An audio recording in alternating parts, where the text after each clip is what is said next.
everyone, welcome back to Mojato's Masterclass. If you have ever struggled with the dichotomy of dealing with city life while coming from a small town, this is truly an eye opener in that sense. It really makes you rethink these tensions that are so powerfully and vividly portrayed on our artist who we are talking about today. He is none other than Uma Shankar Pathak.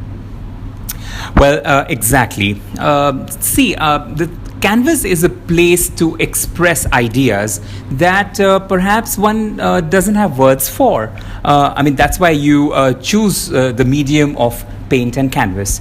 Uma Shankar's chessboard, for instance, in this work, for me, invokes the world of Mahabharata. You know, the epic and the ancient game of Chopper. Right, and it's so interesting. If you see the chessboard is somewhat squished between these two spaces. One has these miniature doors and pillars and gateways, and the other has these little pigeons on top. I truly wonder what's going on there. So I think doors clearly are sort of representation of opportunities. These are open doors and shut. There are arches. At the same time, sort of an urban space, an urban landscape there. And naturally, what you see on top, the pigeons feeding, it's again not a very urban site. It is a bit sort of rural and village sort of a space. Right. It's also interesting to see those line of houses that are coming down and sort of joining the highway. Once again, perhaps feeding into your ideas of the dichotomy between the city and rural space. It's also interesting, if you notice, there is a chair hanging upside down in the middle of the clouds. What would you think about that? What are your thoughts on that, Rahul?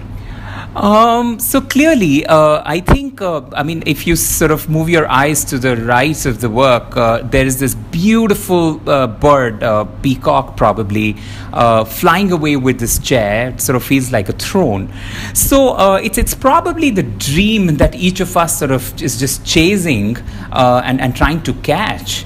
And sometimes, guess what? What remains is the throne which is left sort of overturned.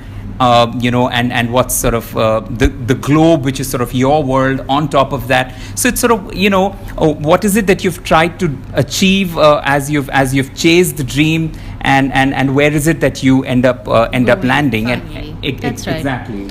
That's really interesting. Also, if you look at from where Uma Pathak himself comes from, while looking up the artist and sort of reading about him, I also came across that there is very little written as such in terms of our leading contemporary Indian artists.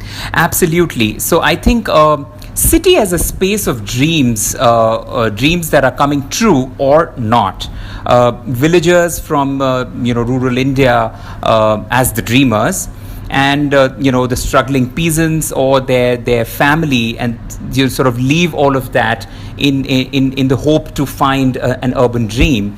The plow and other motifs around farming, are very critical in the representation of Uma Shankar Pathak's work. I mean, it's a visual emotion, and overall the work, the canvas is sort of representing a dream, because it's clouds, it's distance, things are flying. It's almost like a third space that is being represented. Absolutely. A world of fantasy, definitely things that are not real, things that are, surreal.